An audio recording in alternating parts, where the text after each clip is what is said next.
Há um tipo de notícias que para nós elas são extremamente importantes, são muito boas de recebermos. Por exemplo, quando nós sabemos que vamos ter um aumento de salário, é muito agradável, na verdade, a gente saber que vai receber algo a mais.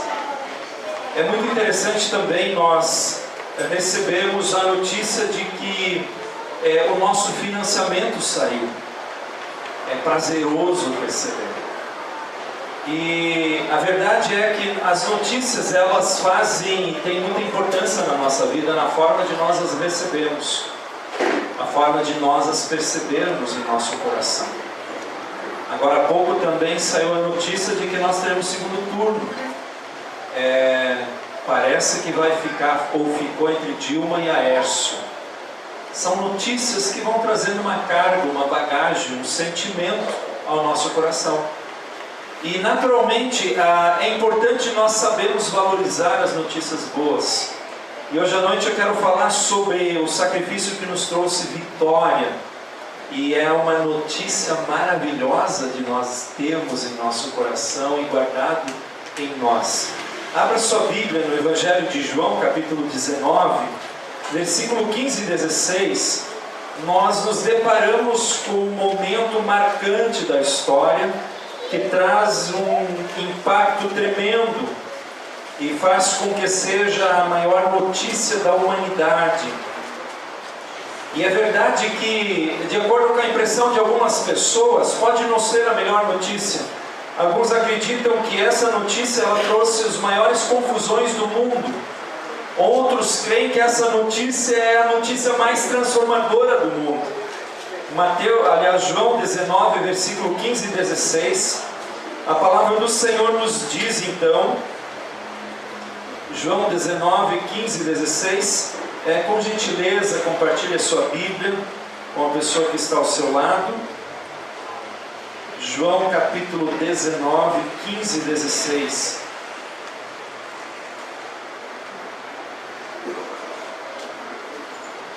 A palavra do Senhor então nos diz o seguinte: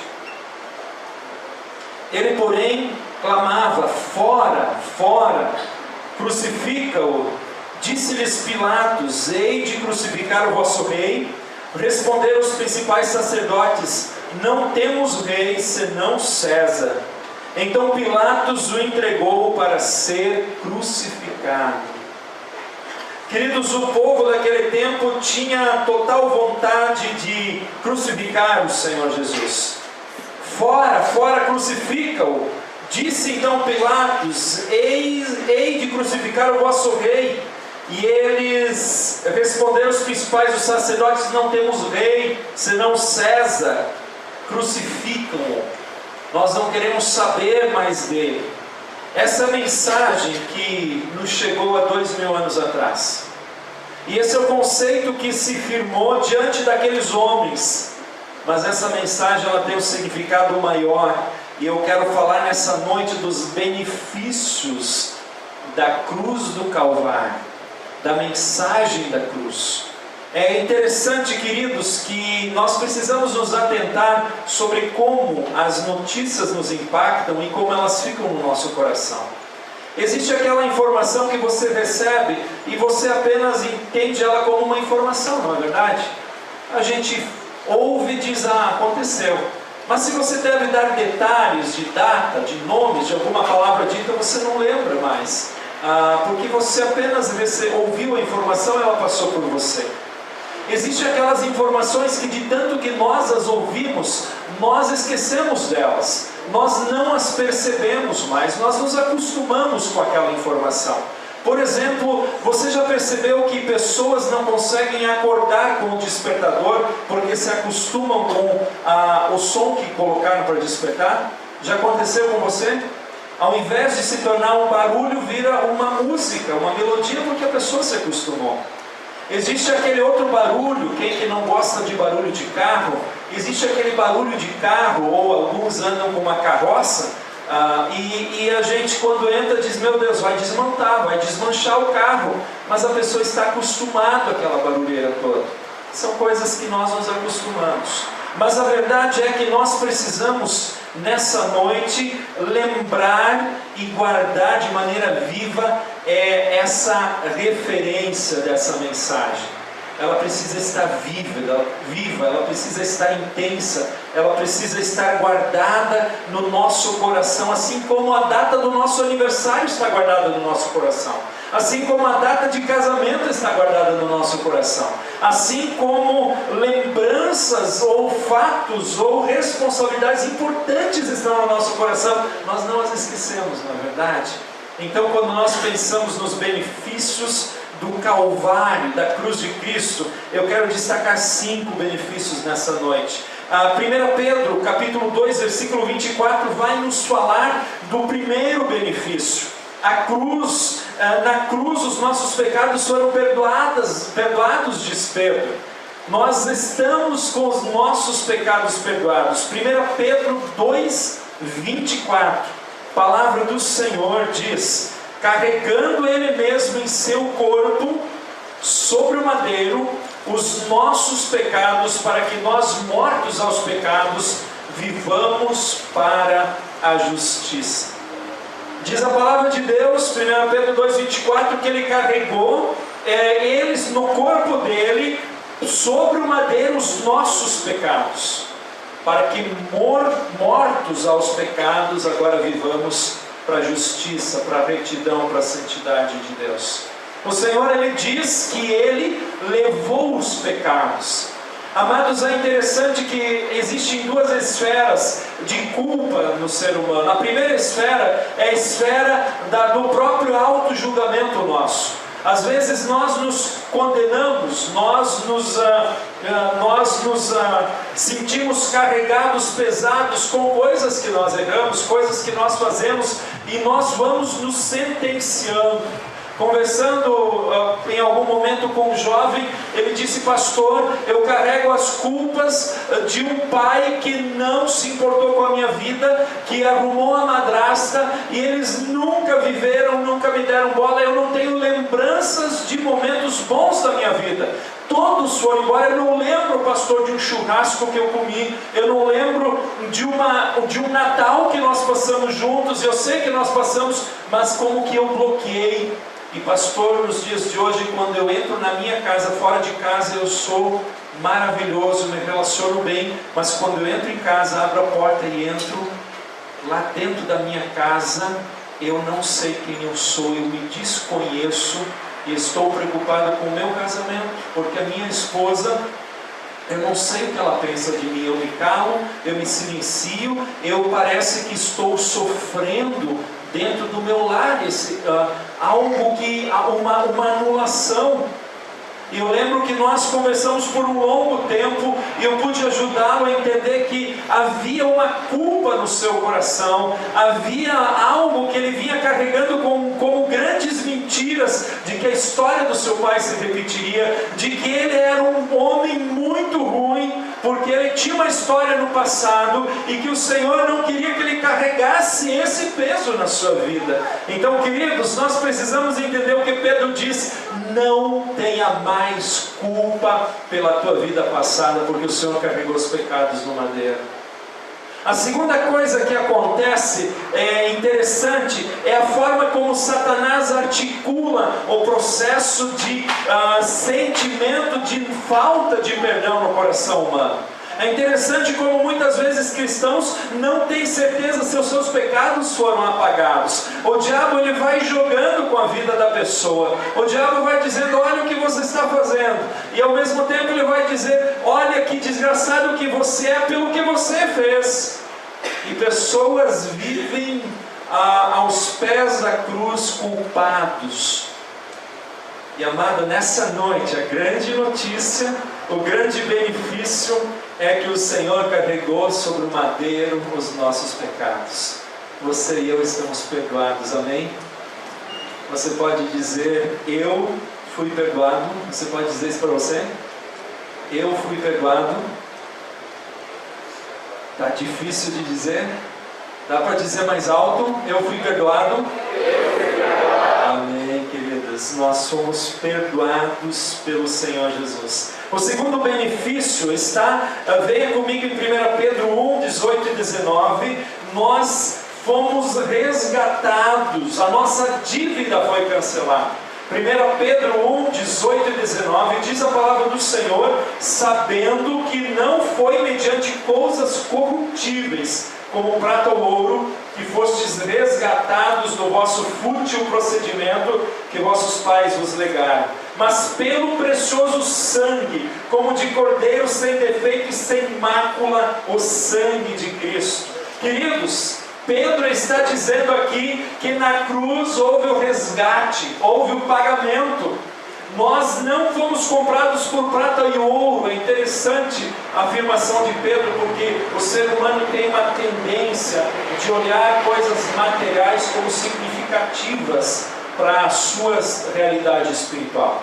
Por isso o homem, o ser humano, a carne humana pecaminosa constrói templos gigantes como referência de vida com Deus, mas não há nada de vida com Deus quando o coração não está em Deus. Por isso o ser humano, ele tenta de alguma maneira encontrar conteúdos visíveis, como prata e ouro, para entender a vida com Deus. E aí tem gente comprando pirâmides de cristais, tem gente construindo discos voadores para fazer meditação transcendental, tem gente indo no Morro da Cruz, colocando uma pirâmidezinha para se comunicar com extraterrestres, e eles até veem o bicho.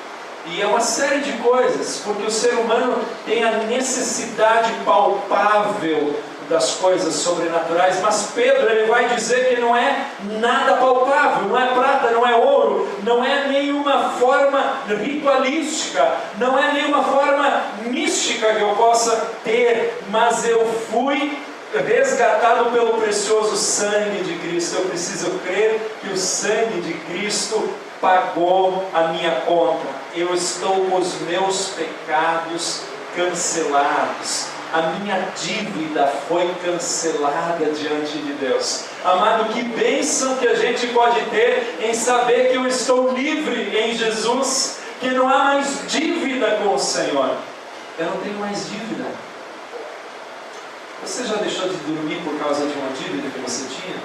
Quem já teve essa experiência? Na minha família nós vivemos uma experiência assim, com meu avô e meu tio. Na época que a inflação dobrava, triplicava a tua compra, no dia seguinte você tinha o dobro de dívida, era horrível. E eu vi muitas noites mal dormidas, 2 anos mal dormidos da minha família. Todo dia a dívida tinha um valor, um montante maior. E os meus avós, se vendessem todas as suas terras, se vendessem todos os bens que tinham, não pagavam um mísero trator. E foi horrível esse tempo. Eu tive a sensação, uma atmosfera no ar trágica, uma atmosfera no ar de desgraça, era horrível. E queridos, o Senhor está dizendo de que espiritualmente não há mais nada que eu tenho que pagar, porque o Senhor pagou e me deu o cancelamento da minha conta. Meu irmão, você não tem dívida, não tem Serasa, não tem SPC para você, não tem mais nada diante do trono de Deus. Que maravilha eu saber dessa notícia. Quando o Senhor Jesus nos dá salvação, nós somos simplesmente limpados. Nós podemos ter acesso ao Pai sem nos sentir culpados. Eu quero que você olhe para você, olhe e fale com toda a intensidade: eu não tenho dívida. Está muito intenso, eu senti uma energia muito forte aqui. Você está meio desconfiado que ainda tem uma conta a pagar, vai lá, vamos de novo. Não tenho dívida. Amém, irmão. A outra você tem que pagar, tá? Essa Jesus já pagou para você.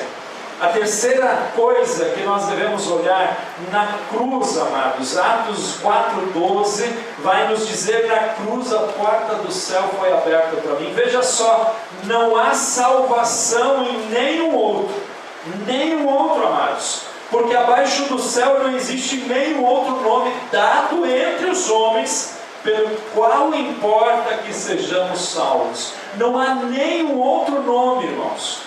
Não há ninguém outro que possa salvar. Então, queridos, a humanidade estava condenada, perdida, o destino dela era a morte eterna, não havia esperança, mas o Senhor Jesus nos tirou do lamaçal do pecado, Ele nos tirou das garras do inimigo, Ele nos tirou do calabouço, Ele quebrou algemas, Ele quebrou as correntes, Ele nos libertou e nós somos livres no Senhor. As portas do céu, elas estão abertas. Eu estive pensando antes e eu comecei a imaginar nós entrando nos portões celestiais, igreja do Senhor. Você já parou para pensar nisso? Há momentos da nossa vida que nós precisamos ter essa certeza. Há momentos que precisamos ter essa certeza. Eu tenho, esses dias eu vi um vídeo no Face, onde está havendo a guerra, agora me fugiu o nome do país, me ajudem aí. Foi? Não foi na Ucrânia, não. Síria, isso aí na Síria. E aí eles estavam conduzindo homens seminus pelo deserto. Havia uma pequena valetinha aberta, e eles tiveram que deitar de bruços.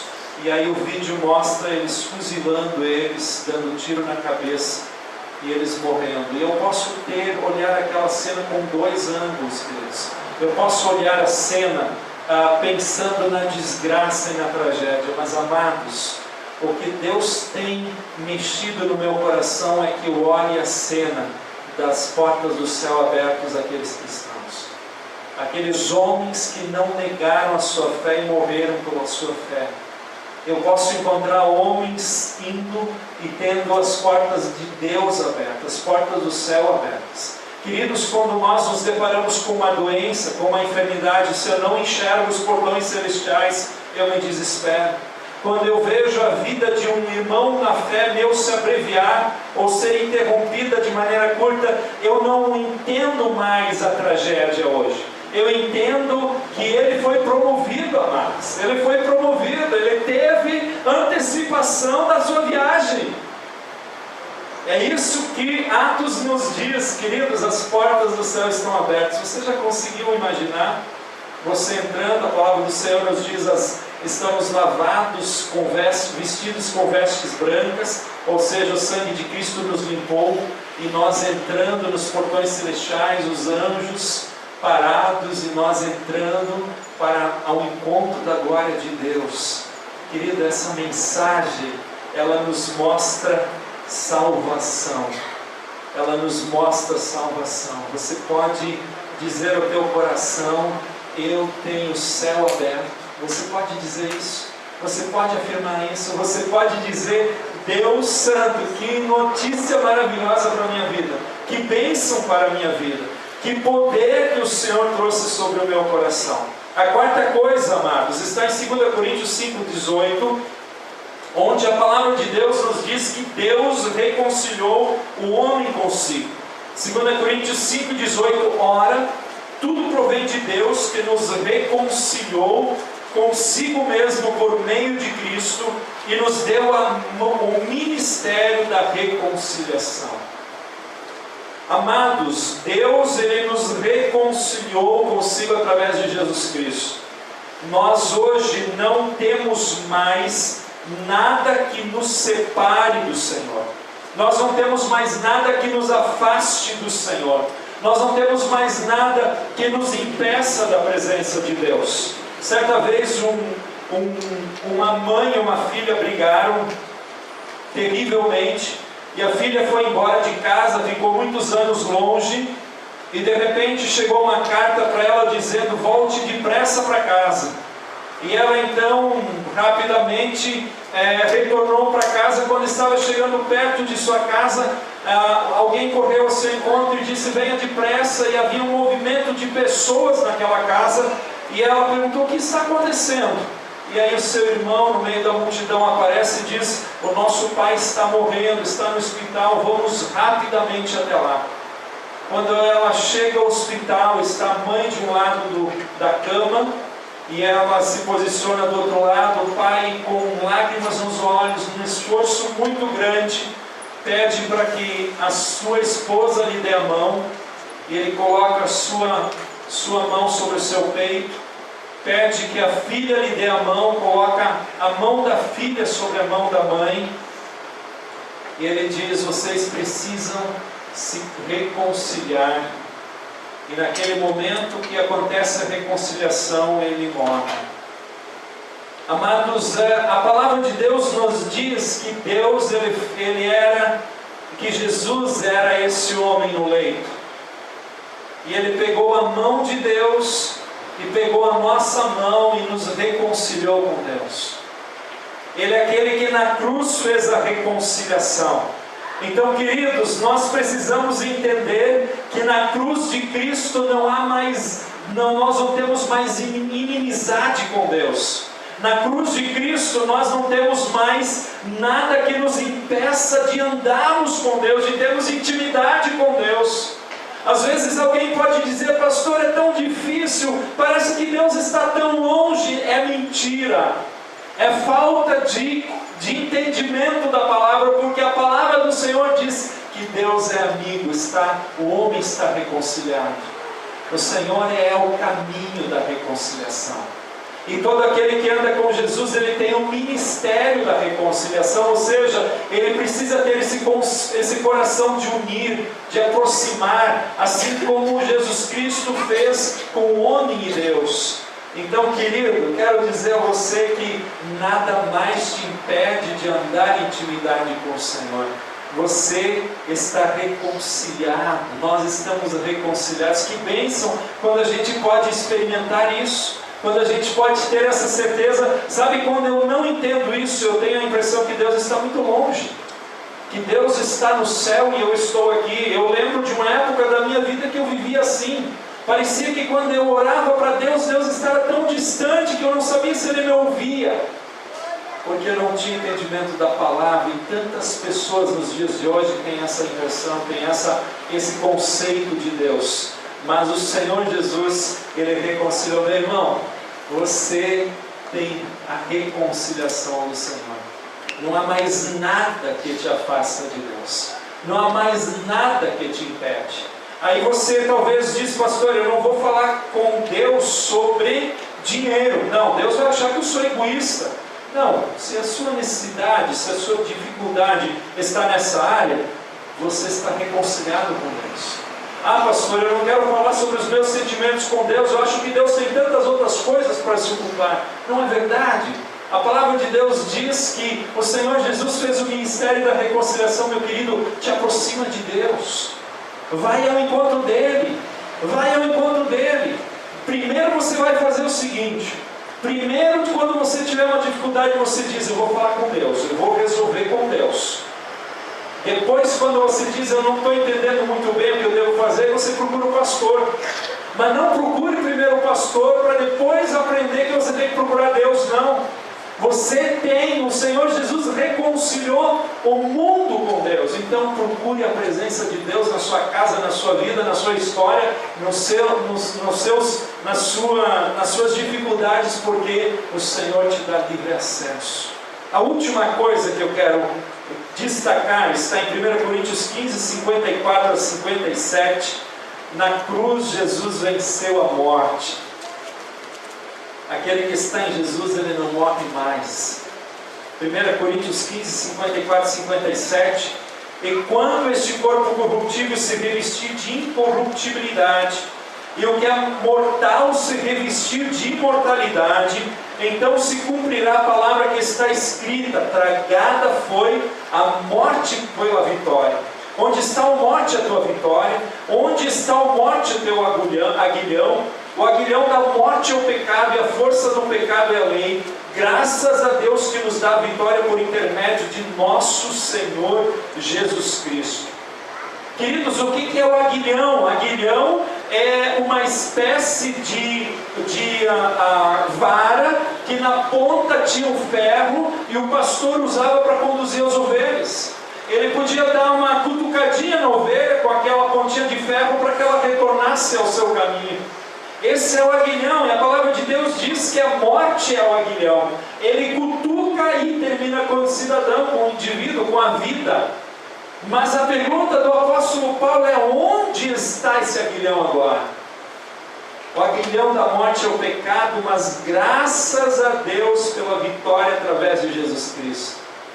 Não tem mais alfinetada mortal. Não tem mais alfinetada mortífera sobre aquele que está salvo em Jesus Cristo.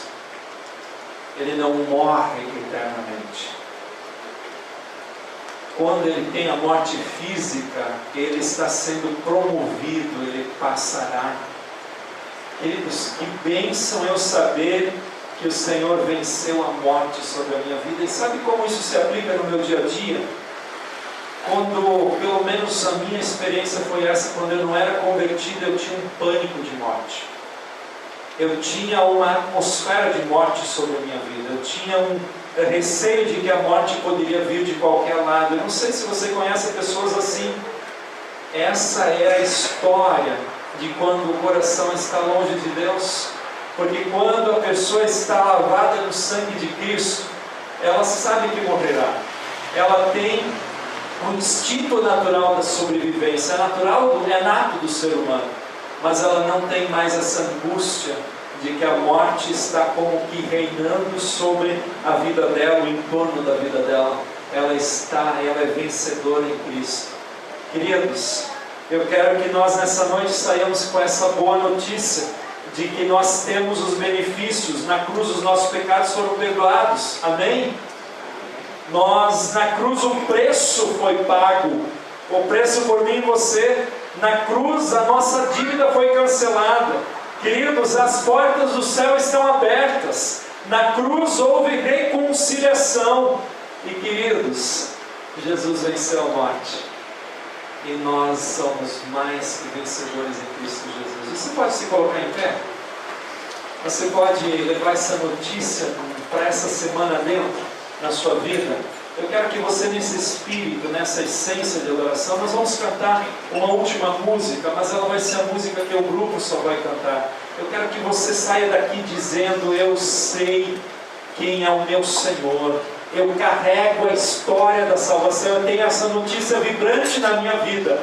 Dê um abraço, desejo uma boa semana, louve a Deus com o teu irmão, compartilhe com o teu irmão aquilo que o Senhor Jesus fez e quem Ele é na sua vida. Sai da sua cadeira, dê esse boa noite, dê esse abraço, deseja essa semana abençoada. O Senhor Jesus te deu vitória.